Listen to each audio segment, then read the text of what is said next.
gonna blow your mind on the show today. That's what we're gonna do. That's what this show is about, blowing minds. Welcome to the Young Turks. I'm your host, Anna Kasparian, and boy, do we have a show for you. I'm super excited for the first hour and the second hour today, along with the bonus episode, which of course John Iadarola will be joining me for. But in the first hour today, we're going to talk to someone from UPS about a very possible massive strike among UPS workers this summer. What is the current conflict between UPS workers, the union, and the company itself? We're gonna get to the details. I promise you, you will definitely appreciate that conversation and that interview, so stick around for that. We're also gonna talk about a growing percentage of young Americans who are not only fine with government surveillance, but would even be okay with the government installing cameras in our homes. That blew me away. I can't wait to share that story with you. And later in the hour, we'll also talk about Chris Licht. Yes, he has decided to step down as CEO of CNN. I'm not gonna spend too much time on it, but I do wanna give you my take. And we'll also discuss corporate CEOs in the healthcare industry and just how they were able to milk US taxpayers to essentially provide more funds for corporate stock buybacks to become even more wealthy than they already were. Don't miss that story either. But before we get to all of that, just want to encourage you to like and share the stream if you're watching us live. You can also help support the show by becoming a member by going to tyt.com/join. Or if you're happy to watch us on YouTube, you can click on that join button and become a member that way. Members get exclusive, members only content. They help to keep us afloat and independent from any corporate influence. And I'll always be grateful to our members for giving me a voice and giving me the freedom to say what I feel I need to say on this show. With that said, let's get to our first story. A new national survey by the Cato Institute finds that a pretty shocking percentage of young Americans are totally fine with the government of the United States installing literal surveillance cameras in every household in an effort to reduce domestic violence, abuse, and other illegal activity. Look, before we get to the depressing numbers, it's worth breathing in a sigh of relief as we take a broader view of how Americans in general feel about the government monitoring us. The exact same survey reveals that 3 in 4 Americans, luckily, oppose installing government surveillance cameras in all homes. So you can take a look at that pie chart and it shows you that while 75% of Americans oppose such creepy big government measures, big brother measures, only 14% of survey takers are in favor of installing the cameras in people's homes. 10% apparently haven't thought too much about it and answered that they don't know. Okay, now, once the responses from the survey takers were divided by age, things start to get worrying, to say the least. Americans under the age of 30 stand out when it comes to 1984 style in-home government surveillance cameras. In fact, 3 in 10, 29% of Americans under the age of 30 favor the government installing surveillance cameras in every household in order to reduce domestic violence, abuse, and other illegal activity. Support declines with age, dropping to 20% among 30 to 44-year-olds and dropping considerably to 6% among those over the age of 45. There were other pretty shocking findings in this survey. When the responses were broken down based on race, for instance, those who have been most concerned with systemic racism are actually the most receptive toward home surveillance by the very government they accuse of creating systems of oppression. It just doesn't really make much sense. Cato found that 25% of Hispanic and 33% of Black respondents favor the government installing surveillance cameras in every household to reduce domestic violence, abuse, and other illegal activity. Only 11% of Asians and 9% of whites feel the same way. Now, I remember the outrage liberals expressed after discovering that the Bush administration was engaging in warrantless wiretapping on Americans. They were similarly outraged when Edward Snowden blew the whistle on the National Security Agency indiscriminately spying on Americans. But today's liberals are apparently different because among various ideological categories, they happen to be the most likely to support government surveillance in our homes. Take a look at this. 19% of liberals and 18% of moderates approve of government cameras in our homes, meaning that combined, put the numbers together, 37% of liberals and moderates would greenlight the surveillance. That's insane. Those who are very liberal or conservative are actually the least likely to support it at 9%.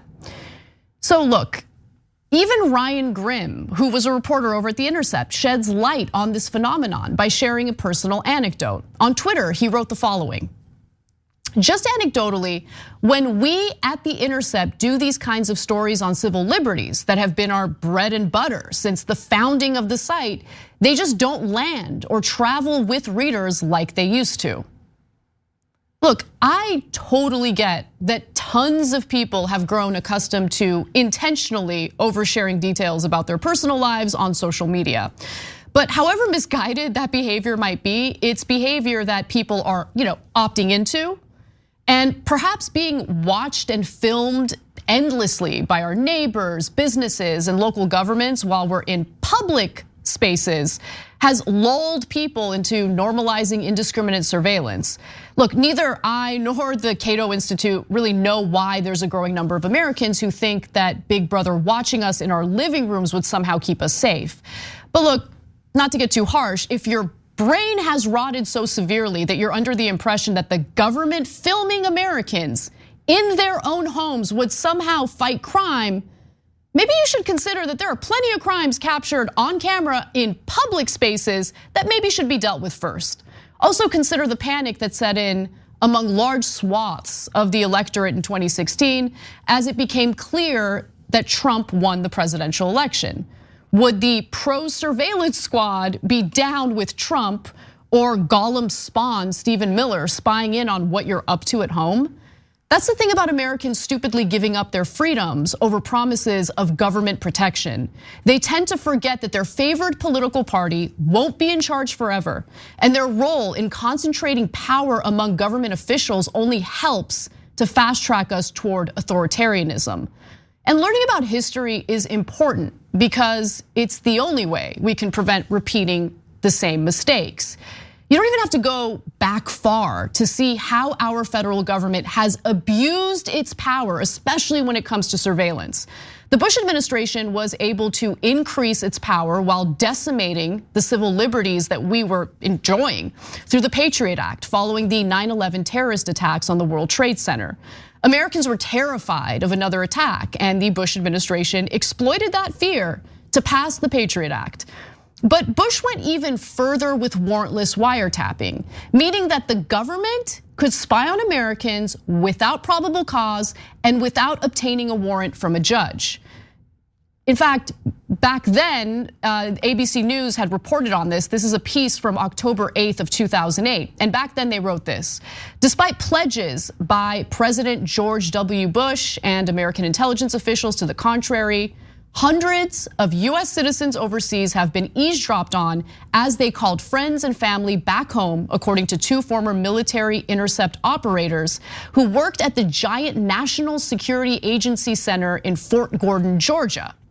Now, the piece also highlighted the two individuals who were blowing the whistle on this. One of them you're about to hear about, Adrian Kine, a 31-year-old US Army Reserves Arab linguist assigned to a special military program at the NSA's back hall at Fort Gordon between November 2001 to 2003.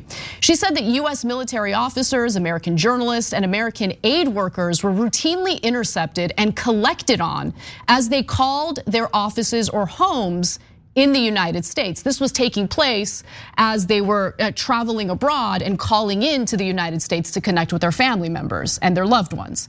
Now, Kine described the contents of these calls as personal, private things with Americans who are not in any way, shape, or form associated with anything to do with terrorism. That is what she said. Oh, but by the way, it gets worse. Let's get to the other whistleblower. Another intercept operator, former Navy Arab linguist David Falk, says he and others in his section of the NSA facility at Fort Gordon routinely shared salacious or tantalizing phone calls that had been intercepted, alerting office mates to certain time codes of cuts that were available on each operator's computer. Hey, check this out, Falk says he would be told. There's good phone sex. There's some pillow talk. Pull up this call. It's really funny. Go check it out. It would be some colonel making pillow talk, and we would say, wow, this was crazy. And you know what? He's right. It was crazy. It was crazy that the government was able to spy in on all Americans indiscriminately without even obtaining a warrant from a judge. In other words, these people unsurprisingly abused their power, and they did so under the false pretenses of keeping Americans safe. We have to look to history in order to learn valuable lessons from our past.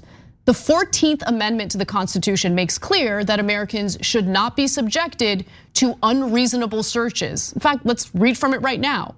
The right of the people to be secure in their persons, houses, papers, and effects against unreasonable searches and seizures shall not be violated, and no warrants shall issue, but upon probable cause, supported by oath or affirmation, describing the place to be searched and the persons or things to be seized. I mean, it's pretty clear. There needs to be probable cause. Bush administration threw that out the window during his time in office. And the Obama administration, of course, did nothing about it once he came into power. But let's put all of that aside, the politics of it aside. The real issue here is that when you give the government too much power, when you give away your civil liberties because you believe that the government's gonna protect you, it's gonna backfire. Luckily, there are wonderful protections for Americans in our Constitution, and we have to protect our civil liberties. Trading our freedoms for shallow promises of safety didn't make sense in the past, and it definitely doesn't make sense today either. All right, we're gonna take a brief break. It's a little bit early, but I wanna get ready for the wonderful interview that we're about to have with a representative from UPS, a worker from UPS, I should say. It's gonna be a great conversation. There could be a massive historic strike this summer. So stick around, we'll share the details and that conversation with you when we return.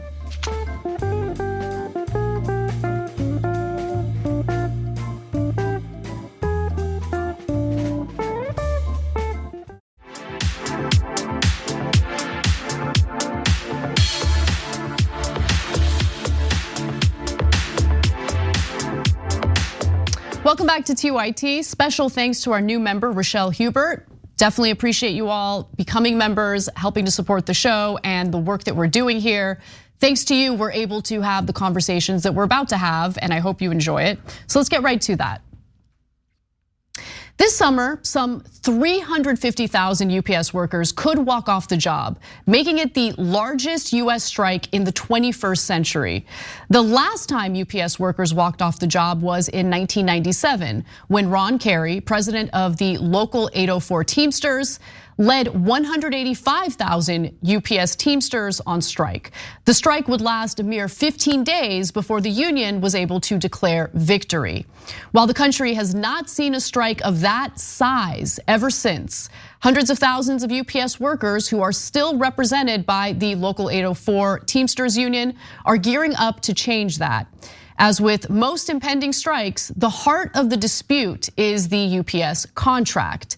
The chief executive of UPS, Carol Tomé, argues that the company and the union aren't so far apart in their negotiations for a new 5-year contract. But considering that the workers are getting ready to walk off the job, one should be skeptical of her claims. According to local 804 president, Vinnie Perrone, UPS made a killing, an absolute killing during the coronavirus pandemic, and the workers deserve a piece of the pie. In fact, the company made record profits in 2022. Annual revenue is up 11% on average for each year of the pandemic. The company delivers more than 20 million packages a day in the United States, making it the second largest ground courier after the United States Postal Service. An estimated 6% of the country's gross domestic product moves through UPS. UPS drivers, UPS workers do an incredibly important job, and considering the increase in profits that UPS has been able to enjoy, I definitely agree that they deserve a piece of that pie. But there are other issues at play as well. Despite the company's success, executives at UPS did something that seems counterintuitive, but happens to be a pretty common business practice in an economic climate that places profit maximization over all else. UPS has been laying off and displacing workers, cutting hours and splitting shifts. One worker, accustomed to working a straight 8-hour day, says that he is now being told to work for 4 hours in the morning and then 4 hours at night, upending his ability to get a good night's sleep, much less do anything else. Other UPS locals report the same problem.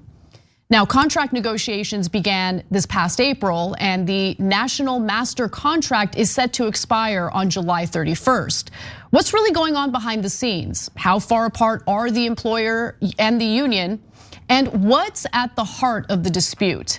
Luckily, here to discuss the dispute and the possibility of hundreds of thousands of UPS workers striking is Sean Orr, who is a UPS package car driver. Orr is also a member of Local 705 in Chicago and the co-chair of the Teamsters for a Democratic Union. Thank you so much for joining us, Sean. Thank you, Anna, for having me. Absolutely, it's our pleasure. Really excited to talk to you about this and learn more. So look, something that really stands out to me is the tiered pay system involving so-called 22.4s, which was basically, it was implemented due to the 2018 contract, which was kind of forced upon you. We can get to that later, but tell me what the two-tiered pay system is really about. Yeah, for sure. So like you said, the 22.4 driver job classification came in 2018. And that is essentially a flexible job position that UPS created. It is a package car driver, so like myself, the people who, the boys in brown, quote unquote, that go out, make deliveries every day. But anyone who has been hired as a package car driver since that last contract was forced through in 2018 has come in as a 22.4 driver. And this means a couple of things. One, it means that they make less pay than their fellow package car drivers who were hired before 2018. 22.4s cap out at about $9 less an hour. They do not have protection from forced overtime, which we call our 9-5 rights as package car drivers. And they can also be forced to work in the building doing split shifts like what you were talking about before bringing me in. So you have people who 1 week are out delivering for 55, 60 hours in all different types of conditions, delivering packages every single day. And then that very next week, they might be told, hey, you know what?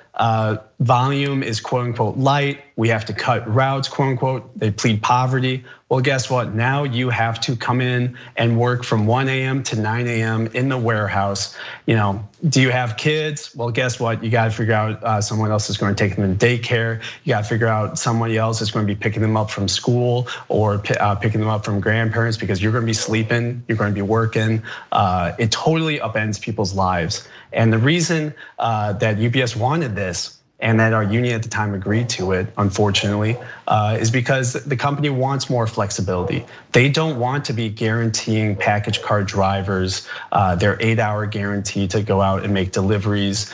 They don't like having that kind of strict, controlled workplace. That's what we like as workers, right? We like guarantees. The company doesn't like guarantees. The company wants to be able to treat us like Amazon treats its employees, like Uber and Lyft treat their employees, telling them, hey, you're starting at this time, you're ending at this time. It's going to change next week. You do what we tell you to do and you have to accept it. And you have to accept less pay than your coworkers. That's not right. And I totally agree. I mean, those split shifts absolutely upend people's lives. I mean, they're not able to function as human beings if they have to come in for 4 hours, then they're off for, I don't know, a few more hours, and then they come back for another 4 hours. That's insane. But I think that employers do this kind of stuff intentionally, right? There's a reason why they prefer that two-tiered system, because what it ends up doing is it kind of sows discord and it kind of does away with the solidarity among workers that's really necessary to ensure that they're fighting together on behalf of workers. And I'm curious if you experienced a change in the climate at UPS among workers after that 2018 contract was signed? I would definitely say so. I think that UPS really sowed its own demise with this contract fight because they were expecting people to just accept less, right? Because that, as a young worker, our whole generation has been raised to expect less and accept less, right? We're not going to have the same standards that our parents had or that our coworkers have who have higher seniority and are close to retirement. We have to accept the fact that conditions are changing, this economy is changing. You know what, you're lucky that you actually just have a full-time job. Most people are juggling multiple part-time gigs just to scrape by. And that's not what happened, right? Young workers like myself, I started as a 22-4 driver. Young workers like myself, we're not willing to accept that. Not only did we come into a situation where we had a militant union, a militant rank and file who fought back against that contract and had it forced on us anyways.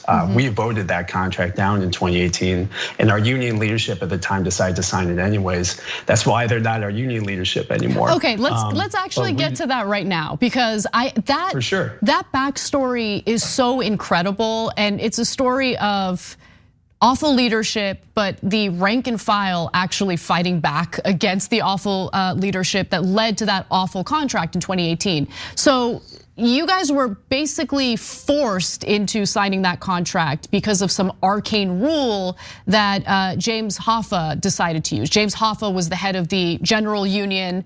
And what went on? Tell us the backstory. Yeah, so we had James Hoffa Jr. was running our union. He'd been running since 1998, and he had negotiated concessionary contract after concessionary contract at UPS. This isn't a company that can plead poverty. This isn't a company that's about to shutter its doors. This is a company that has year after year continued to grow and continued to dominate the most dominant sector of the US economy. And yet he was signing off on concessionary contract after concessionary contract. And contracts kept on getting passed, but the no vote was getting bigger and bigger and bigger every single contract because people were getting fed up and a rank and file movement was building, led by TDU, which I'm a member of, and others in the reform movement. And in 2018, Hoffa put together a team of negotiators. It was led by Sean Orr and Fred Zuckerman. And they were promising, we're going to do things different. We're going to be militant. We're going to negotiate openly and transparently with the membership. That we're not going to have a brownout of information. And what did Hoffa do after they said that? They were fired. They were removed from the negotiating committee. He put in one of his lackeys. It was a total blackout of information. And what came out of the other side was this agreement. They had 22-4 drivers, they had part-timers still living in poverty, and they had a number of other unacceptable concessions. And we were fed up. And so in 2018, we voted that contract down. And this was a national movement that went against the leadership of our union. Our union was pushing hard for a yes vote. They said that they wanted to, quote unquote, keep UPS competitive. They wanted to, quote, collaborate more with the employer.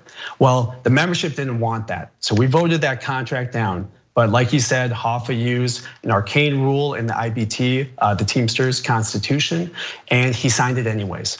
And I remember that day so vividly. I was talking to my shop steward on the phone while we were out making deliveries. And we were talking about the fact that we couldn't believe that we just voted this contract down. 10 minutes after the contract vote came out, UPS went and gave a press conference where they said, we respect the vote of the Teamsters membership. This was not our last, best, and final offer. We are ready to return to the table. And then as I was on the phone with my steward, we get the news, Hoffa has said, nope. We have this loophole in the contract.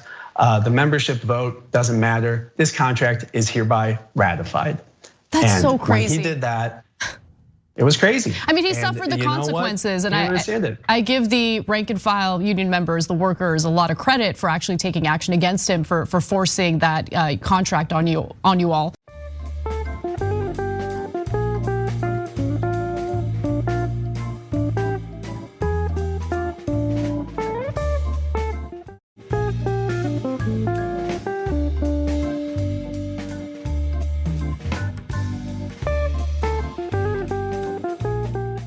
I understand that I'm asking you to speculate a little bit here, or maybe you know something that I'm not privy to. What motivated Hoffa's decision to force these contracts on the rank and file workers? I think that there's a little bit of speculation. I wish I knew Hoffa Jr.'s mind a little bit better, but I think that Hoffa and people like him are folks that genuinely believe that the role of the union is to work well with the companies and to work well with management and to work well with the owners, because they believe that it's their job to keep the doors open, to keep jobs coming in, because they want to keep that membership dues money rolling in so that way they can enjoy their nice paychecks that they have. And he was pretty upfront about that. Wow. Hoffa would go out and say, I believe we need to collaborate more with the employers, with the major employers that keep this union afloat. And the membership, the people who worked for those employers, who were harassed every day by those employers, who had their wages stolen by those employers, who were threatened with discipline, with discharge, who were forced to go out and work 14 hours a day in all types of conditions. Those same members who didn't miss a single day of work during the COVID pandemic, right? We were forced to go out there and work. Mm-hmm. One of Hoffa's last parting gifts during his time was when the pandemic broke out. Instead of fighting for hazard pay for UPS Teamsters, he just agreed to a 10-day paid leave that you could take one time if you got COVID once. Wow. Can't tell you how many of my coworkers have gotten COVID more times than that, and yet they have to sit at home without pay because Hoffa agreed to that. And not a single Teamster at UPS got a single penny of hazard pay for the entire duration of the COVID-19 pandemic. Wow. Not a single penny. We didn't miss a day of work. Wow. And we had to keep working through that, and we didn't get any of that extra bonus, any of that extra money that UPS was raking in off of our backs, because we were the ones that went out there to be the essential heroes that everybody needed, right? Mm-hmm. And we took pride in that, but we didn't get the benefits of that. The owners of UPS got the benefits of that. Yeah. And that's why in this contract campaign, we're here to take something back from them. I love it, I love it. And I love the new leadership and the militancy in the strategy to fight for better pay, better working conditions. Something that's been striking to me is the comparisons that I've noticed with non-unionized Amazon drivers. We've done a lot of coverage about the terrible abusive conditions that they have to work under, but many of the UPS drivers themselves operate under similar conditions. You do not have vehicles that are air conditioned. You have workloads that are overwhelming, to say the least. And so let's talk a little bit about what the union is fighting for in these negotiations. I want to know exactly what you guys want to change, what you want to secure in this new contract, and also talk a little bit about where you are. I mean, the CEO of UPS claims that you guys aren't that far apart. I don't believe her. I'm curious where you guys are at with the negotiations as well. Yeah, for sure. So in terms of our demands, we're not asking for anything, any moderate demands here. We have high expectations, and we expect those expectations to be met. We're looking for the two-tier driver pay system to be fully eradicated day one of this new contract.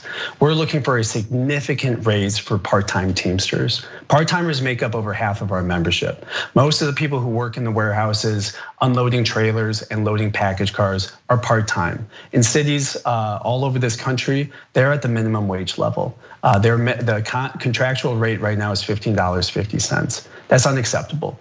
These are the people that keep this company moving. They deserve a significant pay raise. I don't think we're going to accept much short of $25 in this contract for part-timers. We're looking for an end to subcontracting. We're looking for an end to gig workers doing UPS work, because UPS wants Uber and Lyft drivers to go deliver UPS packages instead of Teamsters that have a full-time job. We're looking for AC in all of our vehicles and in all of our warehouses. We have a whole laundry list of issues, and we expect them to be taken seriously by this company. Now, UPS is saying that that they're working well with us, that they're not far apart, and that's not true at all. That's not true at all. The reason why we have a strike authorization vote right now is because UPS is not taking our demands seriously. Our contract negotiating committee is ready to meet 24/7 around the clock. Our national negotiating committee, our local 705 negotiating committee, all of the negotiating committees are ready to meet, and we're very clear. We are not looking for a contract extension. This contract expires July 31st. August 1st, we either have a new contract that the membership has voted in favor of, a membership that has very high expectations and is very clear with what they want, or we're walking a picket line. It's that simple. UPS continues to stall. They continue to drag out negotiations. They continue to not meet with our negotiators or to answer the demands of the membership. And so we're calling a strike authorization vote. They have to take this seriously. And I believe when they see the results of the strike authorization vote, they're going to know that either they sign off on this contract that the membership wants and we get to vote it up in favor, or they're going to have to figure out what's going to happen with all those packages come August 1st. Because I tell you what, FedEx won't deliver them, Amazon won't deliver them, the post office won't deliver them, and they're going to have to answer to those customers and those companies about why their packages aren't moving anymore. I love it. Final question for you, because I am curious if what the country experienced with the impending rail workers strike concerns you at all. Now, there are federal laws that allow for Congress to step in and squash rail workers attempting to strike. And unfortunately, the Biden administration Congress acted, and they did exactly that. There aren't similar laws when it comes to UPS, but I wouldn't put it past federal lawmakers to intervene, because we're not talking about a small deal. We're talking about, over 350,000 workers striking. And this would impact virtually every single company and business in the country, because you guys are the ones who are moving their products, right? So I'm curious if there has been any talk about what to do should the government try to intervene in some way. Well, we have talked about it a little bit as it's something that comes up all the time with my coworkers in our union. We were all very disappointed with what Biden and the federal government did, forcing those rail workers back to work. Like you said, the laws are different. Obviously, the Railway Labor Act covers them. We are not covered by the Railway Labor Act. We're covered by the NLRA, and so we have the right to strike.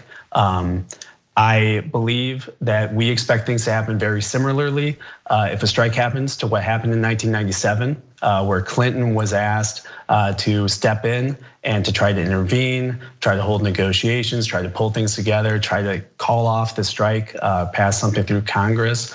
Clinton happened to not listen to that, and that's what helped us to win our strike in 1997.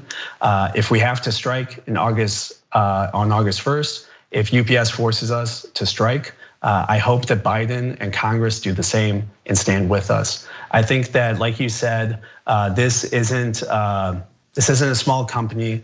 We make this country move. UPS is an incredibly significant company, and I think that when our government talks about trying to do right by working people, trying to do right by the people, the quote unquote essential workers and the heroes that got people through the COVID-19 pandemic. For most people in this country, the face of that is a UPS driver. UPS drivers who are wearing masks, going and delivering the vaccines to hospitals, delivering their essential goods to them, keeping them happy, keeping people healthy, keeping people safe, right? I think that there will be a reckoning if the government tries to intervene in our contract fight, not simply because us 350,000 Teamsters are not going to take this lying down. We're here to win, we're here to take. This is not a question of trade-offs. It's not a question of a half deal. We're looking for a full deal from UPS. And I think that everybody in this country, the public, are going to stand behind us in getting that to happen. Sean, inspiring words, solidarity with the Teamsters, all the power to you. And I hope that you will come back on the show and give us updates on everything that's happening, the negotiations, where you guys stand on everything. Seriously, we're all rooting for you, and I hope you guys get what you deserve. You guys really do an incredibly important job. So thank you again. Thanks, sister, appreciate it, and solidarity. Absolutely. All right, well, we're gonna take a brief break. When we come back, more news for you, including yet another story involving private insurance companies, their executives, and their unbelievable greed.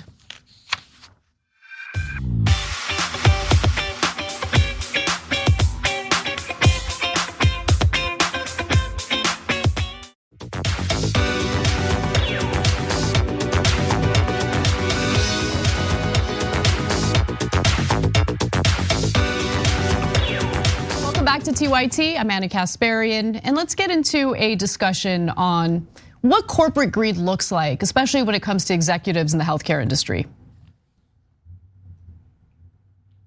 Ordinary Americans are still struggling to make ends meet, and the problem has been further exacerbated by corporations using the inflation narrative to price gouge consumers, even when their costs haven't been rising.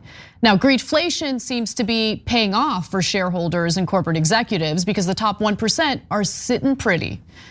But look no further than the CEOs of the 7 largest publicly traded insurance companies who made a combined $335 million just last year. So let's do that. Let's take a look at it. Let's take a look at their CEOs, their companies, and how much money they made.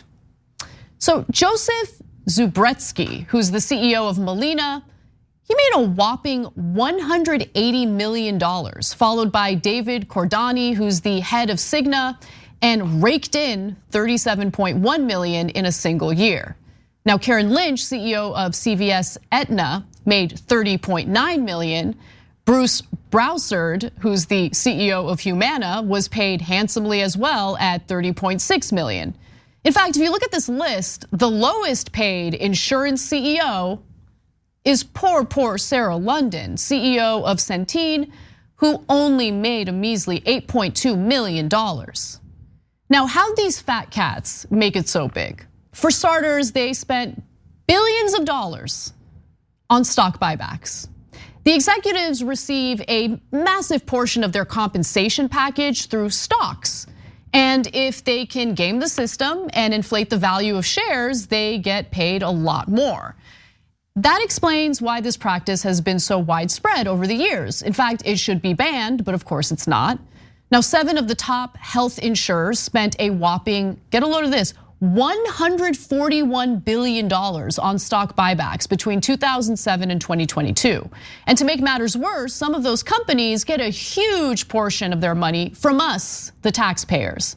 The 3 smallest of the 7 big for-profit insurers, Centene, Humana, and Molina, now get 80 to 90% or more of their revenue from taxpayers through the Medicare Advantage plans they operate and the state Medicaid programs they manage. Look, as we've shared with you all before, Medicare Advantage is privately run but publicly funded. A trait of privately run Medicare Advantage is basically overbilling the Medicare system and ripping off US taxpayers. Awesome. Meanwhile, according to a report from last year, over 100 million Americans, or a whopping 41% of adults in the country, have medical debt. In 2019 alone, before the pandemic, Americans owed a staggering $195 billion in medical bills. The very concept of medical debt is completely foreign to every other developed country, but our country is the exception because corruption is legal here. It's baked into our system. Health industry spending on federal lobbying rose 70% from 2000 to 2020. The industry as a whole spent $713.6 million lobbying federal policymakers in 2020 alone, compared to $358.2 million in 2000, which by the way was still way too high. Now, health industries include drug and device makers, providers like hospitals and physicians, insurers, and other payers and healthcare consultants. And these corporations, these corporations are directly opposing the will of the American people who, by the way, obviously support universal healthcare. That's something that we've also talked about repeatedly on this show because there have been many polls that have repeated the same results. For instance, a 2022 AP poll reveals that public satisfaction with the US healthcare system is remarkably low, with fewer than half of Americans saying it is generally handled well. Only 12% say it is handled extremely or very well. I mean, obviously it's not handled well. We spend more on healthcare than any other developed country with the worst results. About 2/3 of adults think it is the federal government's responsibility to make sure all Americans have healthcare coverage, with adults ages 18 to 49 more likely than those over 50 to hold that view. The percentage of people who believe healthcare coverage is a government responsibility has risen in recent years, ticking up from 57% in 2019 and 62% in 2017. There are so many business practices that the federal government has greenlit. Corporate stock buybacks is a perfect example. But in the very least, could the federal government maybe reconsider greenlighting private insurers using our taxpayer money through the Medicare system to essentially enrich themselves further through corporate stock buybacks? I mean, I really appreciate just that one small change. As if the price gouging we experience in the healthcare industry, as if the denials of coverage that we experience every time a procedure is not authorized by the insurance company that we're covered by, as if all of that isn't enough. All of those behaviors meant to maximize profits, not enough for them. They also have to rip off the Medicare system to essentially enrich themselves further. And while Republicans love to complain about how Medicare, it's just too costly, it might not be solvent in a few years, maybe they should consider the fact that private industry is overcharging the Medicare system through Medicare Advantage. Even Trump wanted to do something about that. Now, it didn't end up coming to fruition because of course, even when it comes to the right wing, when their corporate donors speak, they certainly listen. But the idea that American taxpayer money is being used on corporate stock buybacks by private healthcare executives, the fact that that's happening right now as we speak, and it's just unabated, unmitigated, no talk about it whatsoever from the federal government, including progressive lawmakers, that's infuriating. Something needs to be done about that. But of course, let's get distracted by all the cultural things that set us apart from each other. Let's fight each other. Let's do that. It's great. Ordinary Americans, ordinary workers at each other's throats over their cultural differences. That's the perfect thing for us to focus on as we're all getting robbed. Love it. Just something to think about as you hear the reports in corporate media, as you see what the issues are according to our congressional lawmakers, what we should be focusing on. Ask yourselves, are they trying to pit you against your fellow American so you're not concerned or not paying attention to the robbery that's taking place? Because I think that's what's really going on here, but I don't know, I could be wrong.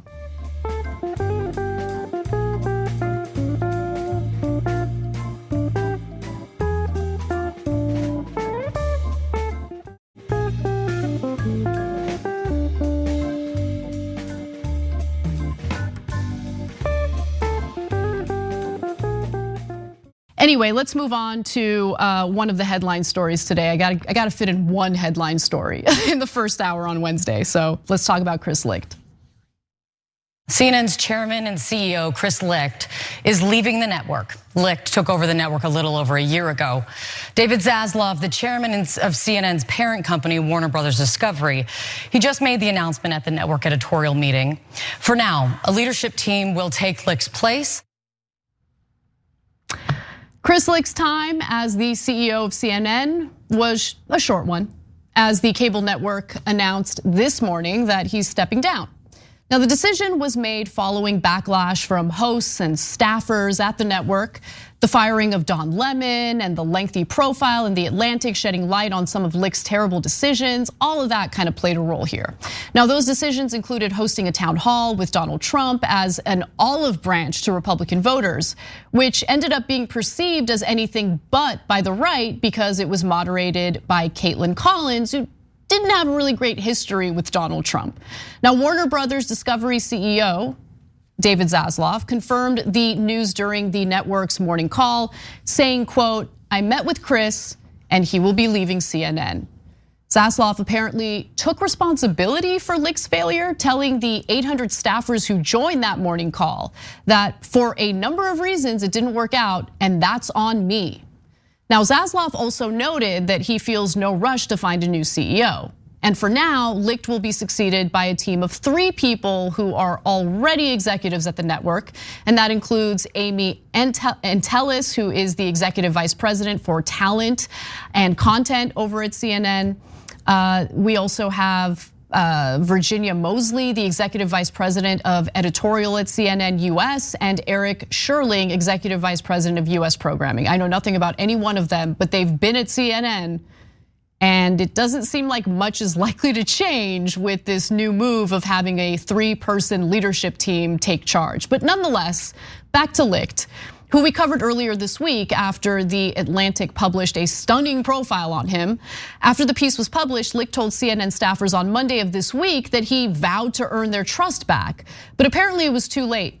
CNN's own media reporter, Oliver Darcy, had reported that many people within the organization shared the consensus that Licht had lost the room. Even top talent, including Jake Tapper, Anderson Cooper, and Aaron Burnett, reportedly expressed concerns about Licht's leadership, according to the Wall Street Journal. But that's not surprising, considering the way Licht would basically treat people within the network. For instance, that Atlantic piece profiling him detailed the way he would talk about Don Lemon. In fact, during a rehearsal for the new morning show that Don Lemon was supposed to host with Poppy Harlow and Caitlin Collins, Licht freaked out over what Lemon was wearing. And remember, this was during a rehearsal. He wasn't even on air.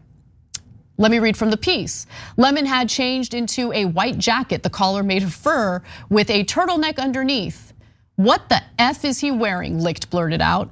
A little while later, the younger producer spoke into Lemon's earpiece. "Don, we're not too crazy about the jacket in here." Lemon looked miffed. Licht fought back a smirk, saying, "Why are you guys so mean to Don?" Yeah, it's just, look, we have some inside sources that indicate that he did not have fur on the collar of that jacket. But nonetheless, neither here nor there. But weird cattiness aside, Licht seemed to want to balance out the network's coverage, which had become ideologically slanted against Trump. He felt that CNN had been alienating half the country with its anti-Trump coverage. But he never had a strategy or a well thought out vision for how reporters would accurately cover stories about wrongdoing by the right without alienating their base. Even more concerning, and this is a larger issue with most corporate and legacy media, is that there is never any discussion shifting away from the culture wars for just a few minutes to focus on, corporate greed or economic inequalities in America. CNN became synonymous with financially comfortable resistance liberals who were expectedly outraged over the cable news channel pivoting toward friendlier Trump coverage. Not only did Licht fail in attracting a Republican audience, he turned off their moderate liberal audience too, and it was reflected in the ratings.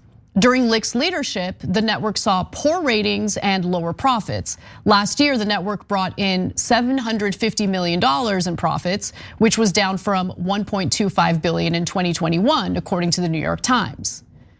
Now, sit back and imagine if the news decided to cover stories that just naturally, organically speak to the majority of Americans. While on the surface, American voters appear to be super divided, and they are divided when it comes to cultural issues. Those divisions tend to center on the culture war. But when it comes to actual policy preferences that impact people's pocketbooks, there's a lot of similarities, okay? Whether it's money in politics, corporate greed, low taxes for the rich, the majority of Americans agree and they want to do something about it. I would venture to say they would want to see some coverage on those issues. But those are the very issues that CNN and the rest of the corporate media stay away from for obvious reasons. If the thinking over at CNN is as shallow as should we be nice to Trump or not, the network's doomed. In order to draw a broad audience, you have to address issues that have broad appeal. CNN should try that out, but I doubt that they will. All right, we gotta take a break. When I come back, I'll be joined by our very own John Iadarola. Really looking forward to it. He was napping on the couch in the office. We must wake him up and force him into the studio. And we will do just that and see you in just a few minutes.